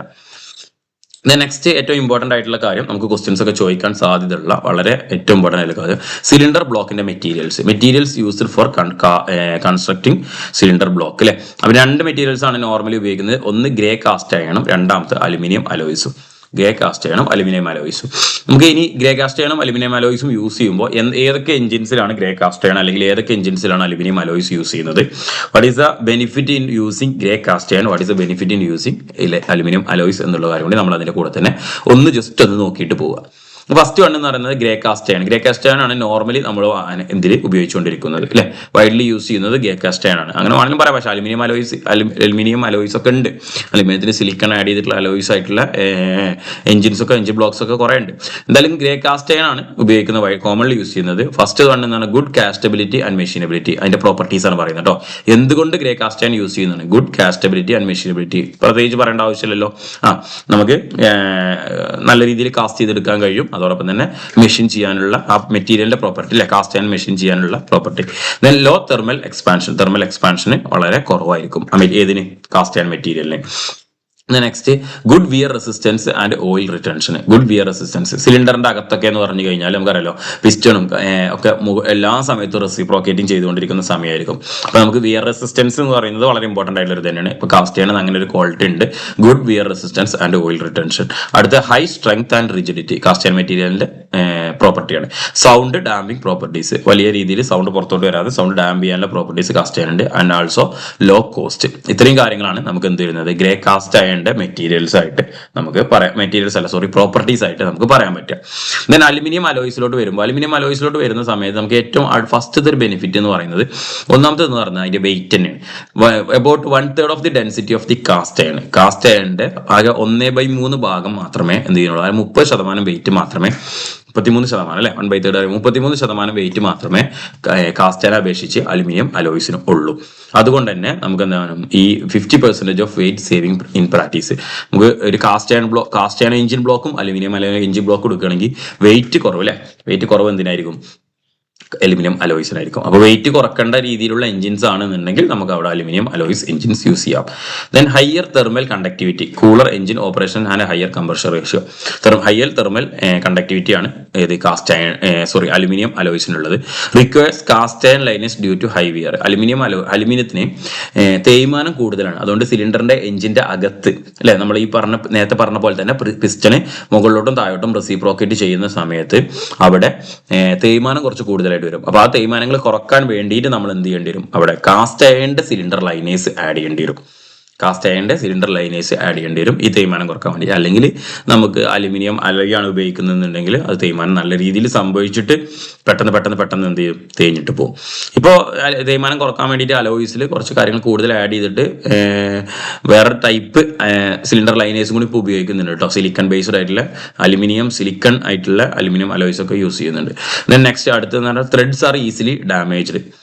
അലുമിനിയസിൽ കാസ്റ്റ് അയണിൽ നല്ല ആ ഒരു മെഷീനബിലിറ്റിന്റെ ബെനിഫിറ്റ് എന്ത് ചെയ്യില്ല, ഈ അലുമിനിയം അലോയ്സിന് കിട്ടൂല. More prone to damage during coolant loss. Coolant loss സംഭവിക്കുകയാണെന്നുണ്ടെങ്കിൽ അത് ഈ മെറ്റീരിയൽ ഡാമേജ് അങ്ങനെ കൂടുതൽ സാധ്യത ഉണ്ട്. Then chromium plated aluminium bores are sometimes used to reduce wear അല്ലെ.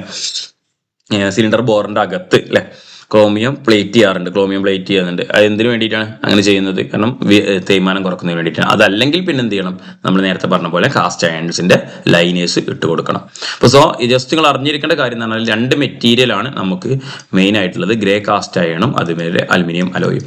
നമ്മൾ ഓരോ സിലിണ്ടറിലെ construction details of IC engine എന്ന് പറഞ്ഞിട്ട് നമ്മൾ പഠിക്കുമ്പോൾ ഓരോ പാർട്ടിനും നമ്മൾ ഓരോ മെറ്റീരിയലിന്റെ പേര് പഠിക്കും. ആ മെറ്റീരിയലിന്റെ പേര് എന്ന് പറഞ്ഞു കഴിഞ്ഞാൽ ഇമ്പോർട്ടന്റ് ആണ്, കാരണം അതായിരിക്കും ക്വസ്റ്റ്യൻ ആയിട്ട് വരിക. അപ്പൊ ഇതിൽ നമുക്ക് ഈ സിലിണ്ടർ ബ്ലോക്ക് എന്ന് പറഞ്ഞു കഴിഞ്ഞാൽ ബ്ലോക്ക് എന്തിനാ കൺസെപ്റ്റും ഡിഫറെന്റ് ടൈപ്സ് ഓഫ് ബ്ലോക്ക് പറഞ്ഞു കഴിഞ്ഞാൽ പിന്നെ നമ്മൾ അറിഞ്ഞിരിക്കേണ്ട കാര്യം ഉറപ്പായിട്ടും മെറ്റീരിയൽ തന്നെയാണ്.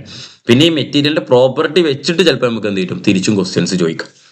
അത് ഇന്ന പ്രോപ്പർട്ടി ഉള്ള കാരണം കൊണ്ട് നമ്മൾ ഏത് മെറ്റീരിയലാണ് ഇതിനു വേണ്ടി ഉപയോഗിക്കുന്നത് എന്നുള്ള രീതിയിൽ വേണമെന്നുണ്ടെങ്കിൽ അങ്ങനെയും ചോദിക്കാം. ഓക്കെ, നെക്സ്റ്റ് മെറ്റീരിയൽ കോമ്പോസിഷൻ ആണ്. ഇപ്പോൾ പറഞ്ഞിട്ടുള്ള ഗ്രേ കാസ്റ്റ് അയണിന്റെയും അതേപോലെ തന്നെ അലുമിനിയം അലോയ്സിന്റെയും മെറ്റീരിയൽ കോമ്പോസിഷൻ എങ്ങനെ വരുന്നു എന്നുള്ളതാണ്. ഗ്രേ കാസ്റ്റ് അയണിൽ 3.5% of carbon, 2.5% of silicon, 0.65% of manganese. Aluminium അലോയ്സിൽ 11% of silicon, 0.5% of manganese, 0.4% of magnesium അല്ലെ. ഇതാണ് ഈ ഒരു കെമിക്കൽ കോമ്പോസിഷൻ, മെറ്റീരിയലിന്റെ ഏതൊക്കെ കെമിക്കൽ കോമ്പോസിഷൻ വരുന്നത് ഗ്രേ കാസ്റ്റ് അയണിന്റെയും അലുമിനിയം അലോയിന്റെയും. ജസ്റ്റ് ചെറിയൊരു പോയിന്റ് കൂടി കൂട്ടിച്ചേർക്കുകയാണ്, ഡീസൽ എഞ്ചിൻ സിലിണ്ടർ ബ്ലോക്സ്. നമ്മൾ സിലിണ്ടർ ബ്ലോക്സ് എഞ്ചിൻ ബ്ലോക്സ് എന്ന് മാത്രമേ പറഞ്ഞിട്ടുള്ളൂ, എങ്കിലും ഡീസൽ എഞ്ചിൻ സിലിണ്ടർ ബ്ലോക്സ് എന്തായിരിക്കും ഡീസൽ എഞ്ചിൻ സിലിണ്ടർ ബ്ലോക്സ് എന്ന് പ്രത്യേകം പറയാൻ കാരണം, എന്തെങ്കിലും ഒരു കാരണം പറയാൻ ഉണ്ടാവുമല്ലോ. Diesel engine cylinder blocks are heavier and stronger than petrol engine. Diesel എഞ്ചിൻസിന്റെ ബ്ലോക്ക്, അതായത് ഡീസൽ എഞ്ചിൻ എന്ന് പറയുന്നത് അങ്ങനെ തന്നെ പറയാം, ബ്ലോക്ക് വലുതായി കഴിഞ്ഞാൽ ബാക്കിയുള്ള എല്ലാ കാര്യം വലുതാവുമല്ലോ. അപ്പോൾ ബ്ലോക്ക് എന്ന് പറയുന്നത് പെട്രോൾ എഞ്ചിനേക്കാളും ഹെവിയർ ആണ്, അതേപോലെ തന്നെ സ്ട്രോങ്ങർ ആണ്. To withstand higher compression pressure and increased loads on cylinders, crankshaft and bearings. Diesel എഞ്ചിനിൽ കംപ്രഷൻ റേഷ്യോ കൂടുതലായിരിക്കും നമ്മൾ പറഞ്ഞിട്ടുണ്ടായിരുന്നു പെട്രോൾ എഞ്ചിനെ അപേക്ഷിച്ച് നോക്കുകയാണെങ്കിൽ. അപ്പോൾ ഇതിനുള്ള ഹയർ കംപ്രഷൻ പ്രഷർ വിത്ത്സ്റ്റാൻഡ് ചെയ്യാൻ വേണ്ടിയിട്ട് എപ്പോഴും ഡീസൽ എഞ്ചിൻ ബ്ലോക്കുകൾ പെട്രോൾ എഞ്ചിനേക്കാളും കുറച്ചും കൂടി ഹെവിയർ ആയിരിക്കും, കുറച്ചും കൂടി സ്ട്രോങ്ങർ ആയിരിക്കും, അങ്ങനെയായിരിക്കും മാനുഫാക്ചർ ചെയ്യുന്നുണ്ടായിരിക്കുക. ഓക്കെ, ക്ലിയർ ആണല്ലോ, സിമ്പിൾ ആയിട്ടുള്ള ഒരു കാര്യമാണ്. നെക്സ്റ്റ് നമ്മൾ സിലിണ്ടർ ബ്ലോക്കും ക്രാങ്ക് കേസും കഴിഞ്ഞു. നെക്സ്റ്റ് നമ്മൾ സിലിണ്ടർ ഹെഡിലോട്ട് പോവാണ്. എന്താണ് സിലിണ്ടർ ഹെഡ് എന്ന് പറയുന്നത്? ജസ്റ്റ് ഇപ്പോൾ ഈ ഫിഗറിൽ കാണിച്ചിരിക്കുന്ന ഈ ഒരു പാർട്ടിനെയാണ് നമ്മളെ സിലിണ്ടർ ഹെഡ് എന്ന് പറയുന്നത്, അല്ലെ? എന്തൊക്കെയായിരിക്കും ഒരു ഹെഡിൽ ഉണ്ടായിരിക്കുക? രണ്ടിൽ നോർമലി നമ്മളെ ഒരു പെട്രോൾ എഞ്ചിനോ ഡീസൽ എഞ്ചിനോ എന്താണെന്നുണ്ടെങ്കിൽ, ഒരു 4 സ്ട്രോക്ക് എഞ്ചിൻ ആണെന്നുണ്ടെങ്കിൽ അതിനാവശ്യമായിട്ടുള്ള ഇൻലെറ്റ് വാൾവ്, എക്സോസ്റ്റ് വാൾവ്, അല്ലെ? ഇൻലെറ്റ് വാൾവ്, എക്സോസ്റ്റ് വാൾവ്, അതിനുള്ള സ്പേസിങ് കൊടുക്കേണ്ടി വരും. അത് ഗൈഡ് ചെയ്യാനുള്ള സ്പേസിങ് കൊടുക്കേണ്ടി വരും. അത് അതിനുള്ള സീറ്റിംഗ് കൊടുക്കേണ്ടി വരും, അല്ലെ? ആ സ്പേസിങ്ങും കാര്യങ്ങളൊക്കെ അവിടെ തന്നെ ഉണ്ടായിരിക്കുക. അതോടൊപ്പം തന്നെ സ്പാർക്ക് പ്ലഗോ അല്ലെങ്കിൽ ഇഞ്ചക്ടറോ ഉപയോഗിക്കുന്നുണ്ടെങ്കിൽ അതിന്, ഈവൻ നമ്മൾ ഹീറ്റർ ഉപയോഗിക്കുകയാണെങ്കിൽ ഹീറ്റ് പ്ലഗ് ഉപയോഗിക്കുമല്ലോ ഡീസൽ എഞ്ചിൻസിൽ, അങ്ങനെ ഉണ്ടെങ്കിൽ അതിന് ഈ ഇൻലെറ്റ് വാൾവുകളെല്ലാം തന്നെ കണക്ട് ചെയ്യാൻ ആവശ്യമായിട്ടുള്ള മാനിഫോൾഡുകൾ ഉണ്ടാവും. ഇൻലെറ്റ് മാനിഫോൾഡ്, എക്സോസ്റ്റ് മാനിഫോൾഡ്, ഈ മാനിഫോൾഡിലുള്ള സ്പേസിങ്. അതോടൊപ്പം തന്നെ നേരത്തെ നമ്മൾ പറഞ്ഞിട്ടുള്ള വാട്ടർ ജാക്കറ്റിൽ നിന്ന് വരുന്ന കൂളന്റ് അല്ലെങ്കിൽ സിലിണ്ടർ എഞ്ചിൻ ഹെഡിനെ, സിലിണ്ടർ ഹെഡ് അല്ലെങ്കിൽ എഞ്ചിൻ ഹെഡ് രണ്ട് രീതിയിലും പറയാം കേട്ടോ. അപ്പൊ ഹെഡിനെ കൂൾ ചെയ്യാൻ ആവശ്യമായിട്ടുള്ള കൂളന്റിനുള്ള പാസേജുകൾ, വാൾവുകൾക്കൊക്കെ ലൂബ്രിക്കേഷന് വേണ്ടിയിട്ട് ആവശ്യമായിട്ടുള്ള ലൂബ്രിക്കേഷൻ പാത്വേസ്. ഇനി ഈ വാൾവുകളെ ഓപ്പറേറ്റ് ചെയ്യാൻ ആവശ്യമായ ക്യാം ഷാഫ്റ്റ് ഓവർ ഹെഡ് ആയിട്ടാണ് ഘടിപ്പിക്കുന്നതെങ്കിൽ അത് ചിലപ്പോൾ double over head cam shaft ആവാം, അല്ലെങ്കിൽ single over head cam shaft ആവാം, അല്ലെ? SOC ഉണ്ട്, DOC എഞ്ചിൻസ് ഉണ്ട്. സോ അതുണ്ടെങ്കിൽ ആ ക്യാം ഷാഫ്റ്റ് പ്ലേസ് ചെയ്യാൻ ആവശ്യമായിട്ടുള്ള സ്ഥലം, അല്ലെ? ഇത്രയും കാര്യങ്ങൾ ഈ കാര്യങ്ങൾ അതിനപ്പുറത്തേക്ക് ഇനിയും ഉണ്ട്, ചെറിയ ചെറിയ കാര്യങ്ങളുണ്ട്. അപ്പൊ ഇതൊക്കെ തന്നെ എന്തിൽ വരുന്നതാണ്? ഈ ഒരു സിലിണ്ടർ ഹെഡിൽ വരുന്നതിന്. അതേപോലെ ഇമ്പോർട്ടൻ്റ് ആയിട്ടുള്ള മറ്റൊരു സാധനമാണ് കമ്പസ്റ്റിൻ ചേംബർ. കമ്പസ്റ്റിൻ ചേംബർ അധികം സിലിണ്ടർ ഹെഡ് തന്നെ ആയിരിക്കും ഉണ്ടായിരിക്കുക. കുറച്ച് ഭാഗം പിസ്റ്റണിലോട്ട് കയറി നിൽക്കുന്നുണ്ടെങ്കിൽ പോലും അത് പിസ്റ്റന്റെ ഡിസൈനിനനുസരിച്ച്. നമ്മൾ പിസ്റ്റൺ അടുത്ത ക്ലാസ്സിലാണ് എടുക്കുന്നത്, അപ്പോൾ ആ ക്ലാസ്സിൽ നമുക്ക് മനസ്സിലാവും പിസ്റ്റന്റെ ഡിസൈനും കാര്യങ്ങളൊക്കെ നമ്മൾ പറയും. അവിടെ നമ്മൾ കമ്പസ്റ്റിൻ ചേംബർ ഡിസൈൻ ഒക്കെ പറയുന്നുണ്ട്. സോ ഈ ഒരു കമ്പസ്റ്റിൻ ചേംബർ എന്തായാലും ഹെഡിൽ കുറച്ച് ഭാഗം ഉണ്ടായിരിക്കും. അപ്പൊ ഈ ഒരു കാര്യങ്ങളൊക്കെ തന്നെ എന്തിനാണ്ടായിരിക്കുക? ഹെഡിലായിരിക്കും ഉണ്ടായിരിക്കുക. ഇനി ജസ്റ്റ് ഹെഡ് എന്താണ് എന്നുള്ളത് നമുക്ക് നോക്കാം. ഹെഡിൽ എന്തൊക്കെ കാര്യങ്ങൾ പറയുന്നുണ്ട് എന്നുള്ളത് നോക്കാം. ഫസ്റ്റ് വൺ എന്ന് പറയുന്നത് head. Cylinder head is the cylinder head is fixed on the top of the cylinder. Cylinder head is fixed on the top of the cylinder. അതിന്റെ ബ്ലോക്ക് ഡക്ക്, അല്ലെ? നമ്മൾ പറഞ്ഞിരുന്നല്ലോ സിലിണ്ടർ എഞ്ചിൻ ഡക്ക് അല്ലെങ്കിൽ cylinder block deck എന്ന് പറയുന്നത്, അല്ലെ? Using studs and sealed with gasket to ensure leak proof joint, അല്ലെ? അതെന്താ? സിലിണ്ടർ ബ്ലോക്ക് സിലിണ്ടർ ഹെഡിൽ ഘടിപ്പിക്കുന്നത് സ്റ്റഡ്സ് ഉപയോഗിച്ചിട്ടാണ്. സ്റ്റഡ്സ് അറിയാലോ, നമ്മളൊരു ബോൾട്ടിനെ കൺസിഡർ ചെയ്താൽ മതി. ബോൾട്ടിന്റെ രണ്ട് സൈഡും ത്രെഡ് ആണെന്നുണ്ടെങ്കിൽ അതിനാണ് നമ്മൾ എന്ത് പറയുന്നത്? സിലിണ്ടർ ബ്ലോക്ക് എന്ന് പറയുന്നത്. Then studs using sealed using gasket for sealed and leak proof joint, അല്ലെ? നമ്മൾ ബ്ലോക്കും ഹെഡും ഘടിപ്പിക്കുമ്പോൾ ഫസ്റ്റ് ഞാനിവിടെ ജസ്റ്റ് ഒരു സിമ്പിൾ ആയിട്ടൊരു ബ്ലോക്ക് വരക്കാണ്, ഇവിടെ ഒരു ഹെഡും വരക്കുന്നുണ്ട്. അപ്പോൾ നമ്മൾ ഈ ബ്ലോക്കിന്റെ ഹെഡിന്റെ ഇവിടെയാണ് എന്ത് വരുന്നത്? കമ്പസ്റ്റിൻ ചേംബർ വരുന്നത്. സോ ഒരിക്കലും ഇവിടുന്ന് എന്താകാൻ പാടില്ല? ഗ്യാസസ് ലീക്കാൻ പാടില്ല. സോ ഇവിടെ നമ്മൾ എന്ത് ചെയ്യും? ഈ ഒരു ഗ്യാപ്പിൽ നമ്മൾ എന്ത് ചെയ്യും? നമ്മൾ ഗ്യാസ്കറ്റ് ഇട്ട് കൊടുക്കും, അല്ലെ? ഗ്യാസ്കറ്റിനെ കുറിച്ച് നമ്മൾ പറയട്ടോ, ഇന്നത്തെ ക്ലാസ് തന്നെ ഗ്യാസ്കറ്റിനെ കുറിച്ച് പറയും. സോ ഇവിടെ ഒരു ഗ്യാസ്കറ്റ് ഇട്ട് കൊടുക്കും. അതാണ് അങ്ങനെ ഗ്യാസ്കറ്റ് ത്രൂ ഉപയോഗിച്ചിട്ട് ഇവിടുന്ന് സ്റ്റഡ്, ഇവിടെയും ത്രെഡ് ഉണ്ടായിരിക്കും, ഇവിടെ സ്റ്റഡ് ഉണ്ടായി. ഇങ്ങനെ സ്റ്റഡാണ് നമ്മൾ എന്ത് ചെയ്യുന്നത്? ഘടിപ്പിക്കുന്നത്, അല്ലെ? മുകളിലോട്ട് വരും കേട്ടോ. സ്റ്റഡ് നെട്ട് ബോൾട്ടിട്ടാണ് ഘടിപ്പിക്കുന്നത്, സ്റ്റഡാണ് വരുന്നത്. ഓക്കെ, ക്ലിയർ ആണല്ലോ? Then next, അടുത്ത് it forms the കമ്പസ്റ്റിൻ chamber and houses important components such as valve gates, valve seat, valve pods, coolant jackets and threaded holes for spark plug and feed injectors, അല്ലെ? അതായത് ഈ ഒരു cylinder ബ്ലോക്കിൽ തന്നെയാണ് കമ്പസ്റ്റിൻ chamber വരുന്നത്, അല്ലെ? കമ്പസ്റ്റിൻ chamber വരുന്നത് ഞാൻ ഇപ്പോൾ പറഞ്ഞ കാര്യങ്ങൾ തന്നെയാണ്. ദെൻ നെക്സ്റ്റ് പിന്നെ അത് വാൾവ് ഗൈഡുകൾ, അല്ലെ? അതേപോലെ തന്നെ വാൾവ് സീറ്റ് വേണ്ട കൊടുത്ത്. ഇനി വാൾവുകളല്ല പോർട്ടുകളാണ് ഉപയോഗിക്കുന്നുണ്ടെങ്കിൽ പോർട്ടുകൾ, ത്രെഡഡ് ആയിട്ടുള്ള ഹോൾസ് എന്തിനു വേണ്ടിയിട്ട്? ഈ സ്റ്റഡുകളൊക്കെ ഘടിപ്പിക്കാൻ ആവശ്യമായിട്ടുള്ള കൂളിംഗ് വാട്ടേഴ്സ് പോകാനുള്ള വാട്ടർ കൂളന്റുകൾ, ആ സ്ലോട്ടുകൾ, drilled holes for oil passage, ഇങ്ങനെയുള്ള കാര്യങ്ങളൊക്കെ തന്നെ സ്പാർക്ക് പ്ലഗ്, ഫ്യൂൽ ഇഞ്ചക്ടർ, ഇതെല്ലാം വരുന്ന ഏതിലായിരിക്കും? ഈ ഒരു സിലിണ്ടർ ഹെഡിലായിരിക്കും വരുന്നുണ്ടാകുക. Then next, in over head cam shaft engines it is also provide the mounting of cam shaft and related parts. Over head cam shaft engine ആണെന്നുണ്ടെങ്കിൽ നമുക്ക് അവിടെ ക്യാം ഷാഫ്റ്റ് ഫിറ്റ് ചെയ്യാനും അതേപോലെ തന്നെ അതിന്റെ ക്യാം ഷാഫ്റ്റുമായി റിലേറ്റ് ചെയ്തിട്ടുള്ള പാർട്സ് ഫിറ്റ് ചെയ്യാനുള്ള സ്ഥലങ്ങളും കൊടുത്തിട്ടുണ്ടാവും. എന്താ ക്യാം ഷാഫ്റ്റുമായി റിലേറ്റ് ചെയ്തിട്ടുള്ള പാർട്സ് എന്ന് പറയുന്നത്? ക്യാം ഷാഫ്റ്റ് ഉണ്ടാവും, അതേപോലെ തന്നെ അതിന്റെ അപ്പുറത്തെ ടാപ്പറ്റ് ഉണ്ടാവും, ടാപ്പറ്റ് വരുന്ന സ്ഥലങ്ങളിൽ. ദെൻ റോക്കർ ആം ഉണ്ടായിരിക്കും, അല്ലെ? പിന്നെ സൈഡ് വാൾവ് ആണെങ്കിൽ ഒരു പുഷ് റോഡും കൂടി എക്സ്ട്രാ കൊടുക്കുന്നുണ്ടാവും. അപ്പൊ ഇങ്ങനെയുള്ള കാര്യങ്ങളൊക്കെ തന്നെ എന്തിനാണ് വരുന്നത്? ഈ ഒരു സിലിണ്ടർ ഹെഡിലാണ് എന്ത് വരുന്നത്. ദെൻ നെക്സ്റ്റ് എന്ന് പറയുന്നത് നമുക്ക് based on the valve and port arrangement cylinder heads are classified into. അതായത് സിലിണ്ടർ വാൾവിന്റെയും പോർട്ടിന്റെയും അറേഞ്ച്മെന്റ് ബേസ് ചെയ്തിട്ട് സിലിണ്ടർ ഹെഡുകളെ ക്ലാസിഫൈ ചെയ്തിരിക്കുന്നത് 2 തരത്തിലാണ്. ഏതൊക്കെയാണ്? ലൂപ്പ് ഫ്ലോ ടൈപ്പ്, അതോടൊപ്പം തന്നെ ഓഫ്സെറ്റ് ക്രോസ് ഫ്ലോ ടൈപ്പ്, അതേപോലെ തന്നെ ഇൻലൈൻ ക്രോസ് ഫ്ലോ ടൈപ്പ്. 3 ടൈപ്പായിട്ട് നമുക്ക് ഓരോന്ന് പറയാം.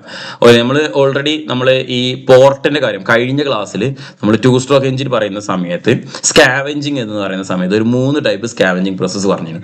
അപ്പോൾ ആ പേരുമായി ബന്ധപ്പെട്ട് ചെറിയൊരു കണക്ഷനൊക്കെ ഇതിനുണ്ട്. എങ്കിലും ഫസ്റ്റ് വൺ എന്ന് പറഞ്ഞത് അത് നമുക്ക് എങ്ങനെയാണ് വാൾവുകൾ ഘടിപ്പിക്കേണ്ടത്, എഞ്ചിന്റെ സിലിണ്ടർ ഹെഡിലുണ്ടാകും. സിലിണ്ടർ ഹെഡിലാണുള്ള വാൾവുകൾ ഘടിപ്പിക്കുന്നത് നമ്മളിപ്പോൾ പറഞ്ഞു.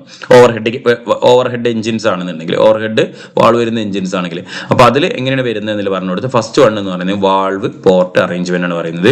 അതിൽ വാൾവിന്റെ അറേഞ്ച്മെന്റിൽ ലൂപ്പ് ഫ്ലോ ടൈപ്പ് ഉണ്ട്, അതേപോലെ തന്നെ offset cross flow type, inline cross flow type. അപ്പൊ ഫസ്റ്റ് വൺ എന്ന് പറഞ്ഞാൽ ലൂപ്പ് ഫ്ലോ ടൈപ്പ്. എന്താണ് ലൂപ്പ് ഫ്ലോ ടൈപ്പ്? ഫിഗർ എന്ന് പറയാം, അതിന് ശേഷം നമുക്ക് എന്ത് ചെയ്യാൻ പറ്റും, ഞാൻ അതിന്റെ സെന്റൻസ് വായിക്കാം. അപ്പോൾ ഇവിടെ ഒരു ഇൻലെറ്റ് വാൾവ്, ഐ എന്ന് കൊടുത്തിന് ഇൻലെറ്റ് വാൾവാണ്, ഇ എന്ന് കൊടുത്തിന് എക്സോസ്റ്റ് വാൾവാണ്. ഐ എന്ന് കൊടുത്തിന് ഇൻലെറ്റ് കേട്ടോ. അപ്പൊ 4 സിലിണ്ടർ ഉണ്ട് ഇവിടെ. 1 2 3 4 സിലിണ്ടർ കൊടുത്തിട്ടുണ്ട്.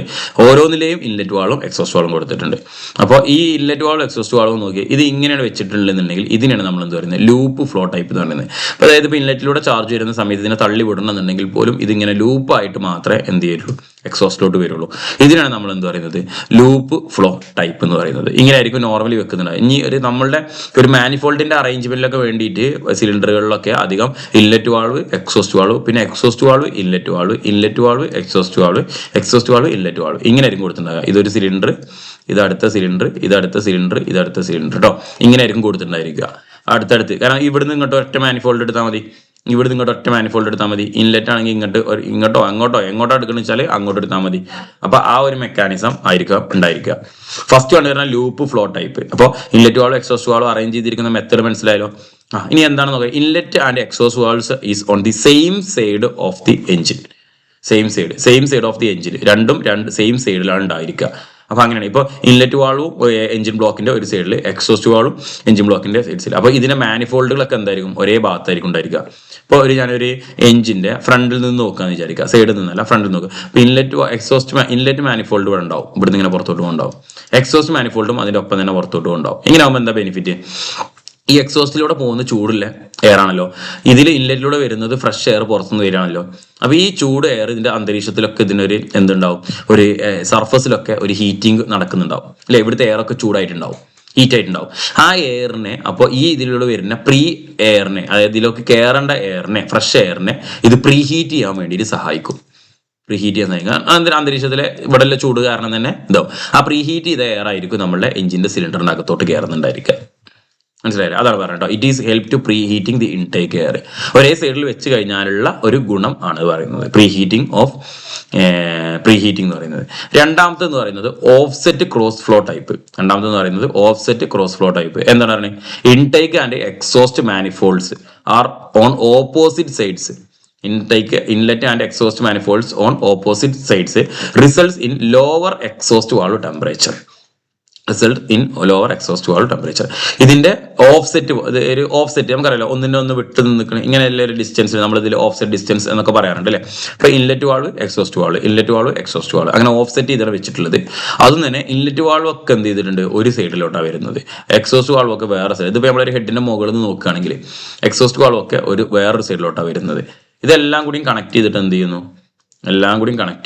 നമ്മൾ ഒരു മാനിഫോൾഡിലോട്ട് കണക്ട് ചെയ്യുന്നു അല്ലേ. സോ ഇതിനാണ്. അപ്പൊ ഇൻലെറ്റ് വാൾവും എക്സോസ്റ്റ് വാൾവും ഓപ്പോസിറ്റ് സൈഡ്സിലാണെങ്കിൽ അതിനാണ് ഓഫ്സെറ്റ് ക്രോസ് ഫ്ലോ എന്ന് പറയുന്നത്. മൂന്നാമത്തത് ഇൻലൈൻ ക്രോസ് ഫ്ലോ. അതായത് ഓഫ്സെറ്റ് ഇല്ല അല്ലെ. ഇൻലെറ്റ് വാൾവ് നിൽക്കുന്നതിന്റെ നേരെ അടുത്ത് തന്നെ, ഇൻലെറ്റ് വാൾവ് പറയുകയാണെങ്കിൽ എക്സോസ്റ്റ് വാൾവ് നേരെ തന്നെ സിലിണ്ടറിൽ. പക്ഷെ ഇത് ഇൻലെറ്റ് വാൾവ് ഇങ്ങോട്ടായിരിക്കും പോകുന്നുണ്ടാകുക, എക്സോസ്റ്റ് വാൾവ് ഇങ്ങോട്ടായിരിക്കും പോകുന്നുണ്ടായിരിക്കുക. Valves arranged transversely as inclined provides better performance and it is costlier. Inlet valve ഒരു സൈഡിൽ ഫുള്ള് വെച്ചിട്ടുണ്ട്, എക്സോസ്റ്റ് വാൾവ് ഇവിടെ ഇൻലെറ്റ് മാനിഫോൾഡ് ഉണ്ടാവും. പക്ഷെ ഇത് സെറ്റ് ചെയ്ത് വെച്ചിട്ടുള്ളത് എങ്ങനെയാണ്, ഓഫ്സെറ്റ് ആയിട്ടല്ല, ഇൻലൈൻ ആയിട്ടാണ്. ഒരു ഇൻലൈൻ അറേഞ്ച്മെന്റ് ആണ് ചെയ്തു വെച്ചിട്ടുള്ളത്. ഇതിനാണ് നമ്മൾ. അപ്പോൾ വാൾവിന്റെ അറേഞ്ച്മെന്റ് അനുസരിച്ചുള്ള സിലിണ്ടർ ഹെഡിന്റെ 3 ടൈപ്പാണ് നമ്മളിപ്പോൾ പറഞ്ഞത്. അത് ഓരോ ഹെഡുകളിലും ഡിസൈനിങ് അനുസരിച്ചൊക്കെ അതിനുള്ള മാറ്റങ്ങൾ ഉണ്ടാവും. ക്ലിയർ ആണല്ലോ? നെക്സ്റ്റ് സിലിണ്ടർ ഹെഡുമായി ബന്ധപ്പെട്ടുള്ള അടുത്ത 1-2 കാര്യങ്ങൾ. Cylinder heads are generally cast. എങ്ങനെയാണ് സിലിണ്ടർ ഹെഡ്സ് നിർമ്മിക്കുന്നതിന് മാനുഫാക്ചറിങ് കൺസ്ട്രക്ഷൻ ഡീറ്റെയിൽസ് ആണ് കേട്ടോ നമ്മൾ പറയാൻ പോകുന്നത്. അതിന്റെ കൺസ്ട്രക്ഷണൽ ഡീറ്റെയിൽസ് ആണ് നമ്മൾ പറയാൻ പോകുന്നത്.